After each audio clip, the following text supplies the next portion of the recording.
ಯಡಿಯೂರಪ್ಪ ಅಪ್ಪಾಜಿ ಅವರನ್ನ ನಾವು ಪ್ರತಿ ಕ್ಷಣದಲ್ಲೂ ನೆನಪು ಮಾಡಿಕೊಳ್ತೀವಿ. ಅವರು ಪ್ರತಿಯೊಂದು ಕಾರ್ಯಕ್ರಮದಲ್ಲಿ ಈಸ್ ಆಲ್ವೇಸ್ ಆನ್ ಟೈಮ್. ಅದೇ ರೀತಿ ಅವರ ಇಬ್ರು ಸುಪುತ್ರರು ಸಹ ಯಾವುದೇ ಕಾರ್ಯಕ್ರಮಕ್ಕೆ ಬಂದರೂ ಸಹ ಆನ್ ಟೈಮ್ ಇರ್ತಾರೆ. ಬರ್ತೀನಿ ಅಂದ್ರೆ ಹೇಳ್ದೆ ತಪ್ಪಿಸ್ಕೊಳ್ಳೋದಿಲ್ಲ. ಈ ತರ ಒಂದು ಡಿಸಿಪ್ಲಿನ್ಡ್ ಆಗಿ ಅವರ ಜೀವನದಲ್ಲಿ ಅವರು ಬಂದಿರೋದ್ರಿಂದ ನಮ್ಮ ಮುಂದಿನ ಪೀಳಿಗೆಗೆ ನಮಗೆ ಅವರೆಲ್ಲರೂ ಸ್ಫೂರ್ತಿದಾಯಕರು ಅಂತ ಹೇಳಿದ್ರೆ ತಪ್ಪಾಗೋದಿಲ್ಲ.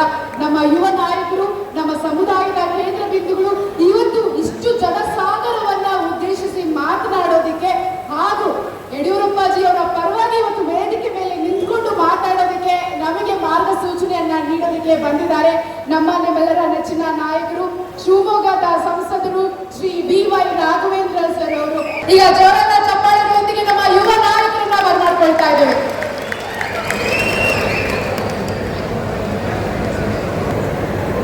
ನಮ್ಮ ಚಿತ್ರದುರ್ಗದ ಕಲ್ಲಿನ ಕೋಟೆಯ ಒಂದು ಜಿಲ್ಲೆಯಲ್ಲಿ ಹೊಳಲ್ಕೆರೆ ತಾಲೂಕಿನಲ್ಲಿ ಐತಿಹಾಸಿಕವಾದಂಥ ಶ್ರೀ ಗುರು ಸಿದ್ದರಾಮೇಶ್ವರರ 853ನೇ ಜಯಂತಿಯ ಮಹೋತ್ಸವಕ್ಕೆ ಎಲ್ಲ ಆತ್ಮೀಯ ಶರಣರಿಗೆ, ಸದ್ಭಕ್ತರಿಗೆ ವೇದಿಕೆ ಪರವಾಗಿ ಹೃದಯಪೂರ್ವಕವಾಗಿ ಮೊದಲ ನಾನು ಅಭಿನಂದನೆಯನ್ನ ತಿಳಿಸ್ತಾ, ಮಕರ ಸಂಕ್ರಾಂತಿಯ ಹಬ್ಬದ ಶುಭಾಶಯ ಕೂಡ ಕೋರ್ತಾ, ಸೂರ್ಯನ ಬೆಳಕಿನ ಪಥ ಉತ್ತರಾಯಣದ ಕಡೆಗೆ ಚಲಿಸುವಂತ ಒಂದು ಸುಸಂದರ್ಭದ ಮಕರ ಸಂಕ್ರಾಂತಿ ಹಬ್ಬದ ಸಂದರ್ಭದಲ್ಲಿ ನಮ್ಮ ಜೀವನದಲ್ಲೂ ಕೂಡ ಇನ್ನು ಹೆಚ್ಚು ಬೆಳಕನ್ನು ಕೊಡುವಂತ ಒಂದು ಪವಿತ್ರವಾದಂತ ಒಂದು ಆಶೀರ್ವಾದ ಶರಣ ಸಿದ್ದರಾಮೇಶ್ವರ ನಮಗೆಲ್ಲರೂ ಕೂಡ ಮಾಡಲಿ ಅಂತ ಹೇಳಿ ಆ ದೇವರಲ್ಲಿ ಈ ಸಂದರ್ಭದಲ್ಲಿ ಕೇಳ್ಕೊಂತ, ನಮ್ಮ ನೊಣವ ಸಮಾಜದ ಗುರುಗಳು ನಡೆದಾಡುವಂತ ದೇವರುಗಳಾದಂತ ಕಿರೀಟ ಭಾಷರಾದಂತ ವೇದಿಕೆ ಮೇಲಿರುವಂತ ಎಲ್ಲ ಜಗದ್ಗುರುಗಳಿಗೆ, ಮಾತಾಜಿ ಅವರಿಗೆ, ಅವರೆಲ್ಲರ ಪಾದಗಳಿಗೆ ನಮಸ್ಕಾರವನ್ನ ತಿಳಿಸ್ತಾ, ಸರ್ಕಾರ ಪಕ್ಷ ಯಾವುದೇ ಇರಲಿ, ಕ್ಷೇತ್ರದ ರಾಜ್ಯದ ಸರ್ವಾಂಗೀಣ ಅಭಿವೃದ್ಧಿಗೋಸ್ಕರ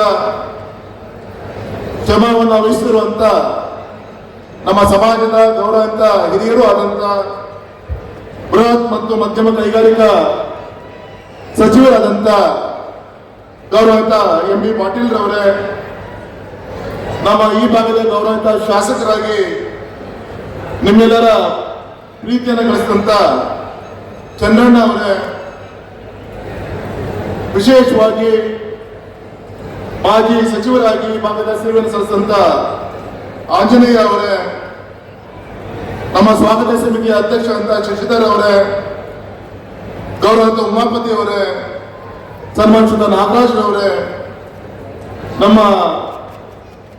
ನಿಗಡಪುರ ಶಾಸಕರಂತ ಗಂಗಣ್ಣ ಅವರಿದ್ದಾರೆ, ವಿಶೇಷವಾಗಿ ಅಧಿಕಾರಿಯಾಗಿ ಸುದೀರ್ಘವಾದಂತಹ ಸೇವೆಯನ್ನು ಸಲ್ಲಿಸಿ ಇನ್ನು ಉಳಿದಂತಹ ಸಮಯದಲ್ಲಿ ಮೊಮ್ಮಕ್ಕಳ ಜೊತೆಗೆ ಸಮಯ ಕಳಿಬೇಕಾದಂತ ಅಧಿಕಾರಿ ಸಮಾಜವನ್ನ ಕಟ್ಟಬೇಕಂತೇಳಿ ಹದಿನೇಳು ಶ್ರಮವನ್ನು ಪಡ್ತಿರುವಂತ ನಿವೃತ್ತ IPS ಆಫೀಸರ್ ಸಿದ್ದರಾಮಯ್ಯನವರೇ, ನಮ್ಮ ಸಂಘಟನೆಯ ಜಿಲ್ಲಾ ಅಧ್ಯಕ್ಷ ಅಂತ ಕುಮಾರಸ್ವಾಮಿಗಳೇ, ವೇದಿಕೆ ಮೇಲೆ ಎಡದಿಂದ ಬಲಕ್ಕೆ ಬಲದಿಂದ ಎಡಗಡೆಗೆ ಕೂತಂತ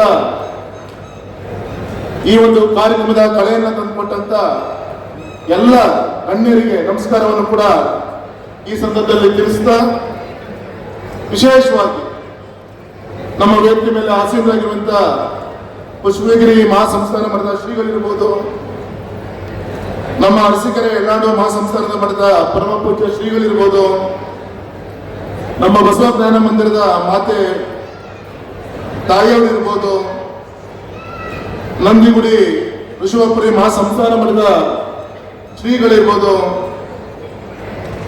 ನಮ್ಮ ಬೋಯಿ ಮಹಾಸಂಸ್ಥಾನ ಮಠದ ಶ್ರೀಗಳು ಕೆಲವೇ ಸಮಯದಲ್ಲಿ ಬರೋರಿದ್ದಾರೆ. ನಮ್ಮ ಬಂಜಾರ ಗುರುಪೀಠದ ಶ್ರೀಗಳು ವೇದಿಕೆ ಮೇಲೆ ಆಸೀನರಾಗಿದ್ದಾರೆ. ಈ ಎಲ್ಲ ಶ್ರೀಗಳ ಪಾದಗಳಿಗೆ ನಮಸ್ಕಾರವನ್ನು ತಿಳಿಸ್ತಾ ಸಂಕ್ರಾಂತಿ ಹಬ್ಬವನ್ನ ನನ್ನ ಕುಟುಂಬದಲ್ಲಿ ಮನೆಯಲ್ಲಿ ನಾ ಆಚರಣೆಯನ್ನ ಮಾಡದೆ ಸಮಾಜದ ಮಧ್ಯೆ ಗುರು ಹಿರಿಯರ ಮಧ್ಯೆ ಆಚರಣೆ ಮಾಡುವ ಮುಖಾಂತರ ಇಷ್ಟ ದೊಡ್ಡ ಸಂಖ್ಯೆಯಲ್ಲಿ ಸಿದ್ದರಾಮೇಶ್ವರರ ಸನ್ನಿಧಾನಕ್ಕೆ ಬಂದಂತ ತಮಗೆ ಮತ್ತೊಮ್ಮೆ ನಾನು ಹೃದಯಪೂರ್ವಕವಾಗಿ ಕೃತಜ್ಞತೆಯನ್ನ ಅಭಿನಂದನೆಯನ್ನ ಸಂದರ್ಭದಲ್ಲಿ ತಿಳಿಸ್ತಾ ಇದ್ದೀನಿ. ಬಂಧುಗಳೇ, ಇವತ್ತು ಆಲು ರಾಮೇಶ್ವರನ ಈ ಒಂದು ಪುಣ್ಯ ಭೂಮಿಯಲ್ಲಿ ಹೊಳೆಯರೆ ಈ ಐತಿಹಾಸಿಕವಾದಂತ ನೆಲೆಯಲ್ಲಿ ಸುಮಾರು 853 ವರ್ಷಗಳ ಹಿಂದೆ ಅವತರಿಸಿದಂತ ಗಾಯಕ ಯೋಗಿ, ಕಾಯಕದ ಕ್ರಾಂತಿಯ ಮಹಾನ್ ದಾರ್ಶನಿಕ, ಸಮಾಜ ಸುಧಾರಕರು ಆದಂತ ಶ್ರೀ ಶಿವಯೋಗಿ ಸಿದ್ದರಾಮೇಶ್ವರರ ಜಯಂತಿ ಇವತ್ತು ಕೂಡ ಇಷ್ಟು ಅದ್ದೂರಿಯಾಗಿ ನೆರವೇರ್ತಾ ಇದೆ ಅಂದ್ರೆ ಅದರ ಹಿಂದೆ ಅವರು ಮಾಡಿದಂತ ಶ್ರೇಷ್ಠವಾದಂತ ಕೆಲಸ ಕಾರ್ಯಗಳು ಇವತ್ತು ಕೂಡ ನಮ್ಮ ಕಣ್ಮುಂದೆ ಬರ್ತಾ ಇದೆ.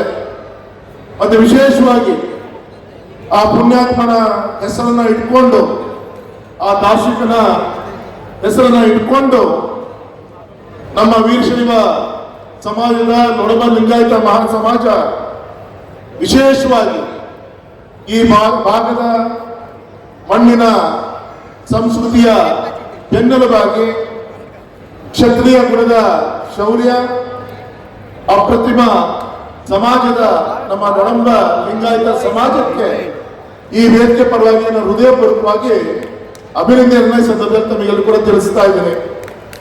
ವಿಶೇಷವಾಗಿ ಈ ಸಮಾಜದ ಗುರುಗಳಾದಂತ ಸಿದ್ದರಾಮೇಶ್ವರರನ್ನ ಅವ್ರಿಗೆ ಹೇಳ್ಕೊಟ್ಟಂತದ್ದು ಮೇಲ್ಮಾತು, ಮನಸ್ಸು ಶುದ್ಧವಿಲ್ಲದವನಿಗೆ ಭಕ್ತಿ ಎಲ್ಲಿಯದು, ಕಾಯಕವಿಲ್ಲದವನಿಗೆ ಮುಕ್ತಿ ಎಲ್ಲಿಯದು ಎನ್ನುವಂತ ಮಾತನ್ನ ಕೊಡುವಂತ ಮುಖಾಂತರ ಶುದ್ಧವಾದಂತ ಮನಸ್ಸು, ಕೆಲಸದಲ್ಲಿ ಪ್ರಾಮಾಣಿಕತೆ ಇದ್ದಾಗ ಮಾತ್ರ ಈ ಒಂದು ಸಮೃದ್ಧ ಸಮಾಜವನ್ನ ಕಟ್ಟಲಿಕ್ಕೆ ಸಾಧ್ಯ ಅಂತೇಳಿ ನಮ್ಮ ನೊಡಂಬ ಸಮಾಜದ ಆ ತತ್ವವನ್ನ ತನ್ನ ಜೀವನದಲ್ಲಿ ಅಳವಡಿಸಿಕೊಂಡು ಬರ್ತಾ ಇರೋದು ನಮಗೆಲ್ಲರೂ ಕೂಡ ಗೊತ್ತಂತ ವಿಚಾರ. ಬಂಧುಗಳೇ, ಈ ಸಂದರ್ಭದಲ್ಲಿ ಇಷ್ಟು ಮಾತ್ರ ಹೇಳಲಿಕ್ಕೆ ಇಚ್ಛೆ ಪಡ್ತೇನೆ. ಅನೇಕ ಹಿರಿಯರ ಮಾತುಗಳನ್ನು ನಾವೆಲ್ಲರೂ ಕೂಡ ಕೇಳಬೇಕಾಗಿದೆ. ಇವತ್ತು ದೇಶದಲ್ಲಿ ಆ ದೇವರು ಕೊಟ್ಟಂತ ಗಂಗೆಯನ್ನ, ಆ ದೇವರು ಕೊಟ್ಟಂತ ಶುದ್ಧವಾದಂತ ನೀರನ್ನ ಯಾವ ರೀತಿ ನಾವು ಬೆಳೆಸ್ಕೊಂಡು ಉಳಿಸ್ಕೊಂಡು ಹೋಗ್ಬೇಕು, ಮುಂದಿನ ಪೀಳಿಗೆಗೆ ಅಂತರ್ಜಲವನ್ನು ಉಳಿಸ್ಕೊಳ್ಬೇಕು ಅಂತ ಹೇಳಿ ಇವತ್ತೇನು ನಮ್ಮ ಪ್ರಧಾನಮಂತ್ರಿಗಳು ಹೇಳ್ತಾ ಇದ್ದಾರೆ, ಇವತ್ತೇನು ನಮ್ಮ ರಾಜ್ಯದ ಮುಖ್ಯಮಂತ್ರಿಗಳು ಹೇಳ್ತಾ ಇದ್ದಾರೆ, ಅವತ್ತೇ ಸಿದ್ದರಾಮೇಶ್ವರರು 11ನೇ ಶತಮಾನದಲ್ಲೇ ವಾಟರ್ ಪ್ಲಾನಿಂಗ್ ಅನ್ನ ಮಾಡಿದಂತ ಒಬ್ಬ ದಾರ್ಶನಿಕರು ಅಂತ ಹೇಳಲಿಕ್ಕೆ ನನಗೆ ಒಂಚೂರು ಕೂಡ ಸಂಕೋಚ ಆಗಲ್ಲ. ಯಾಕೆಂದ್ರೆ 800 ವರ್ಷಗಳ ಕೆಳಗೆ 68,000 ಲಿಂಗಗಳನ್ನ ಪ್ರತಿಷ್ಠಾಪನೆಯನ್ನ ಮಾಡಿ ಪ್ರತಿ ಲಿಂಗದ ಜೊತೆಗೆ ಕೆರೆಗಳನ್ನ ಕೂಡ ಕಟ್ಟಿಸುವಂತ ಒಂದು ಪ್ರಯತ್ನವನ್ನ, ಧರ್ಮದ ಸಾಮಾಜಿಕ ಮುಖವನ್ನ ತೋರಿಸಿದಂತ ಮಹಾನ್ ದಾರ್ಶನಿಕರು ನಮ್ಮ ಸಿದ್ದರಾಮೇಶ್ವರರು ಅಂತ ಹೇಳಕ್ಕೆ ಅತ್ಯಂತ ಅಭಿಮಾನ ಹೇಳಲಿಕ್ಕೆ ಇಚ್ಛೆ ಪಡ್ತೇನೆ.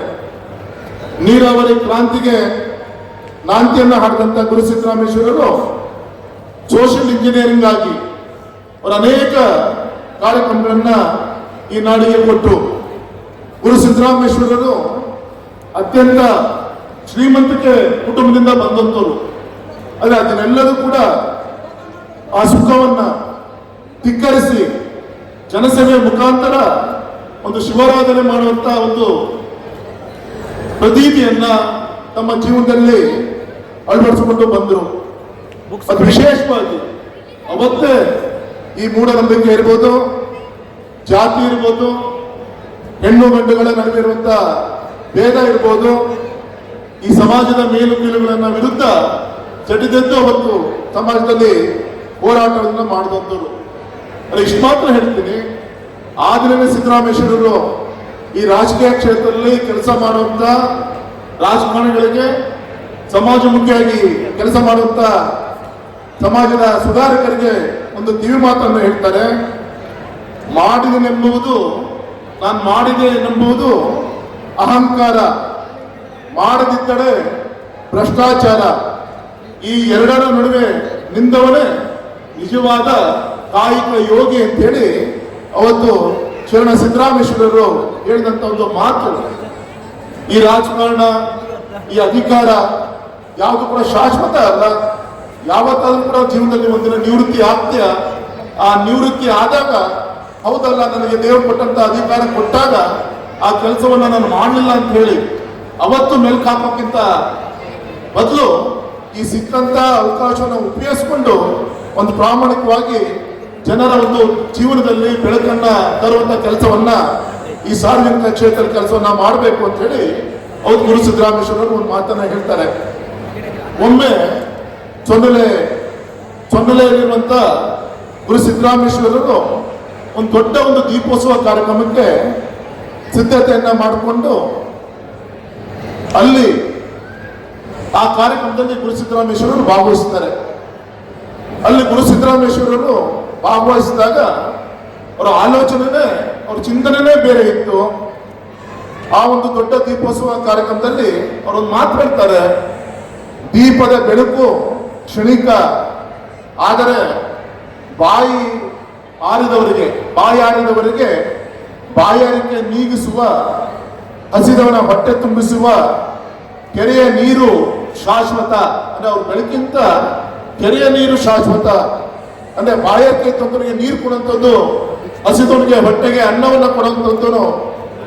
ಯಾರು ಹಸು ಅಂತ ಬಂದಿರ್ತಾನೆ ಅವನಿಗೆ ಶಿಕ್ಷಣವನ್ನು ಕೊಡುವಂತ ಮುಖಾಂತರ ತನ್ನ ಜೀವನದ ಶಾಶ್ವತ ಹಸುವನ್ನ ದೂರ ಮಾಡುವಂಥದ್ದು ಅವತ್ತು ನಮ್ಮ ಗುರು ಸಿದ್ದರಾಮೇಶ್ವರರ ಒಂದು ಪ್ರಯತ್ನ ಆಗಿತ್ತು ಅಂತ ಹೇಳಿ ನಮಗೆಲ್ಲರೂ ಕೂಡ ಗೊತ್ತಂತ ವಿಚಾರ.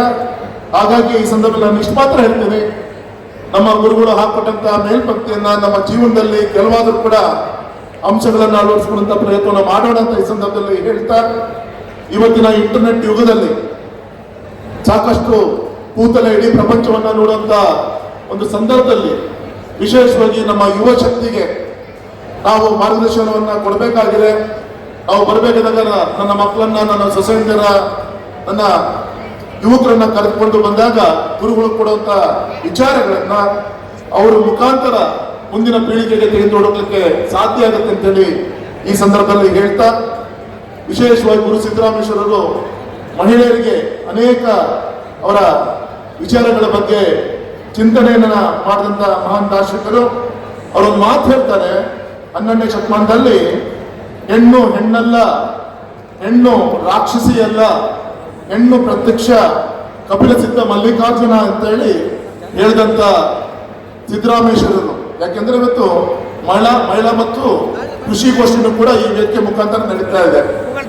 ಹಾಗಾಗಿ ನಮ್ಮ ಶಿವಮೊಗ್ಗದ ಸಾಹಿತ್ಯ ಒಂದು ಮಾತು ಹೇಳ್ತಾರೆ, ಮನೆ ಮನೆಗೆ ದೀಪವನ್ನು ಮುಡಿಸಿ, ಹೊತ್ತು ಹೊತ್ತಿಗೆ ಅನ್ನವನ್ನು ಉಣಿಸಿ, ತಂದೆ ಮಗುವಿನ ತಪ್ಪಿದಾಕೆ ನಿನಗೆ ಬೇರೆ ಹೆಸರು ಬೇಕೆ, ಸ್ತ್ರೀಯನ್ನು ಬಿಟ್ರೆ ಅಷ್ಟೇ ಸಾಕ ಅಂತ ಹೇಳಿ ಈ ಪುರುಷ ಸಮಾಜಕ್ಕೆ ಸಾಹಿತ್ಯ ಪ್ರಶ್ನೆಯನ್ನ ಮಾಡಿದ್ದಾನೆ.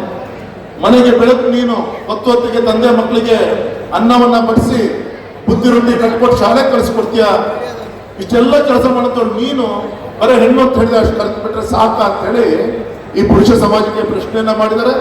ತಾಯಿ ಈ ಸಂದರ್ಭದಲ್ಲಿ ಇಷ್ಟು ಮಾತ್ರ ಹೇಳ್ತೀನಿ, ಹೌದು ನಾನು ನೊಳಂಬ ವೀರಶೈವ, ನಾನು ವೀರಶೈವ, ಇದೆಲ್ಲಕ್ಕಿಂತ ಮೊದಲು ನಾನು ಒಬ್ಬ ಈ ದೇಶಕ್ಕೆ ರಕ್ತವನ್ನ ಕೊಟ್ಟಂತ ಸ್ವತಂತ್ರ ಹೋರಾಟಗಾರರ, ಆ ಸೈನಿಕರ ರಕ್ತದ, ಹುತಾತ್ಮರ ರಕ್ತದ ಬೆಲೆಯನ್ನ ಎಲ್ಲಿವರೆಗೂ ಕೂಡ ನಮ್ಮ ಯುವ ಪೀಳಿಗೆಗೆ ನಾವು ಹೇಳ್ಕೊಡೋದು, ಅಲ್ಲಿವರೆಗೂ ಕೂಡ ನಮ್ಮ ಯುವ ಪೀಳಿಗೆ ಸಮಾಜಕ್ಕೆ ಭಾರ ಆಗುತ್ತೆ. ನಾನು ನಿನ್ನೆ ನಮ್ಮ ಶಿವಮೊಗ್ಗದಲ್ಲಿ ನೊಳಂಬ ವೀರಶೈವ ಸಮಾಜದ ಕಾರ್ಯಕ್ರಮ ಮಾತಾಡ್ತಾ ಹೇಳ್ತಾ ಇದ್ದೆ. ನಿನ್ನೆ ಮೊನ್ನೆ ದೊಡ್ಡ ಒಂದು ವಿಡಿಯೋ ವೈರಲ್ ಆಗಿದೆ, ನಾವು ನೋಡಿ. ನೀವು ಮಹಾರಾಷ್ಟ್ರದಲ್ಲಿ ಮೊನ್ನೆ ರಾತ್ರಿ ಗುಂಡೇಟಿಗೆ ಬಲಿಯಾದಂತ ಒಬ್ಬ ಸೈನಿಕ, ಅವನ ಪಾರ್ಥಿವ ಶರೀರ ನಿನ್ನೆ ಮಹಾರಾಷ್ಟ್ರ ಬಾಂಬೆ ಬರುತ್ತೆ. ಅವನ ಮೊದಲನೇ ಜನ್ಮ ಕೊಟ್ಟಂತ ಮಗು ನಿನ್ನೆ ಬೆಳಗ್ಗೆ ಆಸ್ಪತ್ರೆಯಲ್ಲಿ ಜನನ ಆಗುತ್ತೆ. ಪಾಪ ಕಣ್ಣಿನ್ನೂ ಕೂಡ ಬಿಟ್ಟಿಲ್ಲ.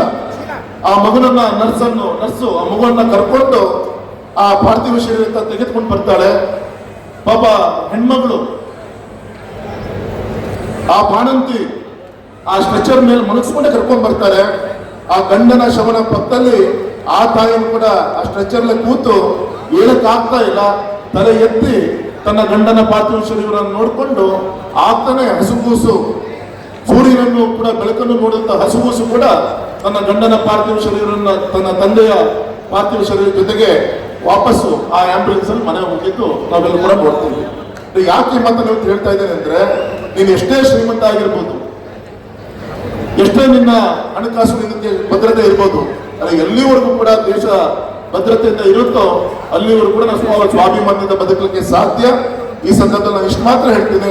ಮೊನ್ನೆ ಬೆಹಲ್ಗಾವಲ್ಲಿ ನಡೆದಂತ ಘಟನೆ, ಸುಮಾರು 26 ಅವತ್ತಿನ ಪ್ರವಾಸಿಗರು ನಿನ್ನ ಧರ್ಮವನ್ನು ಕೇಳಿ ಗುಂಡೇಟನ್ನ ಹೊಡೆದು ಅವತ್ತು 26 ಜನ ತಾಯಿಂದರನ್ನ ವಿಧವೆಯರಾಗಿ ವಾಪಸ್ಸು ಆ ಪ್ರವಾಸವನ್ನು ಮುಗಿಸ್ಕೊಂಡು ವಾಪಸ್ಸು ನಿರ್ಗತಿಯರಾಗಿ ಊರಿಗೆ ಬಂದ್ರಲ್ಲ. ಅಂದ್ರೆ ಈ ರೀತಿ ಎಷ್ಟೋ ಜನ ತಾಯಿಂದರ ಹಣೆಗೆ ಕುಂಕುಮ ಅಳಿಸುವಾಗಿದೆ. ಎಷ್ಟೋ ಜನ ತನ್ನ ಜೀವವನ್ನು ದೇಶಕ್ಕೋಸ್ಕರ ಎತ್ತಿದ್ದಾರೆ. ಆಗ ಈ ಸಂದರ್ಭದಲ್ಲಿ ನಾವೆಲ್ಲರೂ ಕೂಡ ದೇಶ ಮೊದಲು, ಆಮೇಲೆ ನಮ್ಮ ಧರ್ಮ, ನಮ್ಮ ಜಾತಿ, ಈ ಸಮಾಜ ಅನ್ಕೊಂಡು ನಾವೆಲ್ಲರೂ ಕೂಡ ಒಟ್ಟಾಗಿ ಈ ದೊಡ್ಡ ತೇರನ್ನ ಎಳೆಯುವಂತ ಸಂಕಲ್ಪವನ್ನು ಮಾಡೋಣ ಅಂತೇಳಿ ವಿನಂತಿಯನ್ನ ಮಾಡ್ಕೊಂತ ಯೋಗ ಅನೇಕ ಬಾರಿ ನಮ್ಮ ಗುರುಗಳು ರಾಜ್ಯ ಮಟ್ಟದ ಸಿದ್ದರಾಮೇಶ್ವರ ಜಯಂತಿ ಕಾರ್ಯಕ್ರಮಕ್ಕೆ ಕರೆದಿದ್ದು ಬರ್ಲಿಕ್ಕೆ ಆಗಿದ್ದಿಲ್ಲ. ಈಗ ಬರ್ಬೇಕಾದ್ರೆ ಒಳ್ಳೆ ಅನುಭವ ಆಯ್ತು ನನಗೆ. ನಮ್ಮ ಹೊಳಲ್ಕೆರೆ ರೈಲ್ವೆ ಟ್ರ್ಯಾಕ್ ಹತ್ರ ಅರ್ಧ ಗಂಟೆ ನನ್ನ ಕಾರ್ ನಿಂತ್ಕೊಂಡಿತ್ತು. ಅರೆ ನಿಮ್ಗೆ ಗೊತ್ತಿರಲಿ, ನಿಮ್ ರಾಘಣ್ಣ ಶಿವಮೊಗ್ಗದ MP ಆಗಿದ್ರು ಕೂಡ ಶಿವಮೊಗ್ಗ ಚಿತ್ರದುರ್ಗ ಈ ರಸ್ತೆಗೆ 500 ಕೋಟಿ ರೂಪಾಯಿ ಅನುದಾನವನ್ನ ಸ್ಯಾಂಕ್ಷನ್ ಮಾಡಿಸಿ ನಮ್ಮ ಹೊಳಲ್ಕೆರೆ ಮತ್ತೆ ನಮ್ಮ ಚಿತ್ರದುರ್ಗದಲ್ಲಿ 2 ರೈಲ್ವೆ ಓವರ್ ಬ್ರಿಡ್ಜ್ ಅನ್ನ ಮಾಡಿಸಿ ಚನ್ನಗಿರಿಗೆ ಬೈಪಾಸು, ನಮ್ಮ ಹೊಳಲ್ಕೆರೆಗೆ ಬೈಪಾಸ್ ಮಾಡಿ ಇನ್ನು ಬರೋ ದಿನದಲ್ಲಿ ನಮ್ಮ ಶಿವಮೊಗ್ಗಕ್ಕೆ ತಾವು ಬರೋದಾಗಿರ್ಬೋದು ದುರ್ಗದಿಂದ, ಅಥವಾ ನಾವು ಚಿತ್ರದುರ್ಗ ಬಂದು ಬೆಂಗಳೂರಿಗೆ ಹೋಗ್ಲಿಕ್ಕೆ ಸಮಯನೂ ಕೂಡ ಕಮ್ಮಿ ಆಗುತ್ತೆ. ಆ ರೀತಿಯಿಂದ ಅಭಿವೃದ್ಧಿ ಕಾರ್ಯ ಆ ಬ್ರಿಡ್ಜು ಕೂಡ ಇನ್ನೊಂದು 2-3 ತಿಂಗಳಲ್ಲಿ ಮುಗಿಬಹುದು ಅಂತ ಅನ್ಸುತ್ತೆ. ಈ ರೀತಿ ಅವತ್ತು ಕೂಡ ನೀವು ತೆರಿಗೆ ದುಡ್ಡು ಕಟ್ಟಿದ್ರಿ, ಇವತ್ತು ಕೂಡ ಕಟ್ಟಿದಿರಿ. ಸಾಕಷ್ಟು ಅಭಿವೃದ್ಧಿ ಕೆಲಸ ಕಾರ್ಯಗಳು ಆಗ್ತಾ ಇದೆ. ಸದಾ ಬೆಂಬಲ ನಿಮ್ಮೆಲ್ಲರೂ ಕೂಡ ಇರಲಿ ಅಂತ ಈ ಸಂದರ್ಭದಲ್ಲಿ ಹೇಳ್ತಾ, ಈ ಪವಿತ್ರವಾದಂತಹ ಕಾರ್ಯಕ್ರಮದಲ್ಲಿ ನಮ್ಮ ಹಿರಿಯ ಸಮಾಜದ ಮುಖಂಡರಂತ ಸನ್ಮಾನಿಸಿದ MB ಪಾಟೀಲ್ ಸಾಹೇಬರು ಬಂದಿರೋದು ಅತ್ಯಂತ ಸಂತೋಷ ವಿಚಾರ. ಇಡೀ ಸಮಾಜ ಅವರ ನೇತೃತ್ವವನ್ನು ನೋಡ್ತಾ ಇದೆ. ಅವರ ನೇತೃತ್ವದಲ್ಲಿ ಇನ್ನು ರಾಜ್ಯದಲ್ಲಿ ಅನೇಕ ನಮ್ಮ ಸಮಾಜದ ವಿಚಾರ ಇರ್ಬೋದು, ನಮ್ಮ ರಾಜ್ಯದ ಅಭಿವೃದ್ಧಿ ಇರ್ಬೋದು, ಈ ಎರಡನ್ನೂ ಕೂಡ ಕೊಡುವಂತ ಒಬ್ಬ ಕಾಮಧೇನು ನಮ್ಮ MB ಪಾಟೀಲ್ ರವರು ಅಂತೇಳಿ ಅತ್ಯಂತ ಅಭಿಮಾನ ಪೂರ್ವಕವಾಗಿ ಈ ಸಂದರ್ಭದಲ್ಲಿ ಹೇಳ್ತಾ, ಇಷ್ಟು ದೊಡ್ಡ ಒಂದು ಕಾರ್ಯಕ್ರಮವನ್ನ ನಮ್ಮ ಸ್ವಾಗತ ಸಮಿತಿಯ ಸದಸ್ಯರು ನಮ್ಮ ಶ್ರೀಗಳ ಆಶ್ರಯದಿಂದ ಈ ಒಂದು ಕಾರ್ಯಕ್ರಮ ಯಶಸ್ವಿ ಆಗ್ತಾ ಇದೆ. ಈ ಒಂದು ಯಶಸ್ವಿಗೆ ಕಾರಣಕರ್ತಂತ ವೇದಿಕೆ ಮೇಲಿರುವಂತ ಎಲ್ಲ ಗಣ್ಯರಿಗೆ ದೊಡ್ಡ ಚಪ್ಪಾಳೆ ತಟ್ಟುವ ಮುಖಾಂತರ ಅಭಿನಂದನೆ ಸಲ್ಲಿಸಬೇಕು ಅಂತ ವಿನಂತಿಯನ್ನು ಮಾಡಿಕೊಂಡು ನನ್ನ ಮಾತನ್ನು ಮುಗಿಸ್ತೇನೆ. ನಮಸ್ಕಾರ. ಭಾರತ್ ಮಾತಾ ಕಿ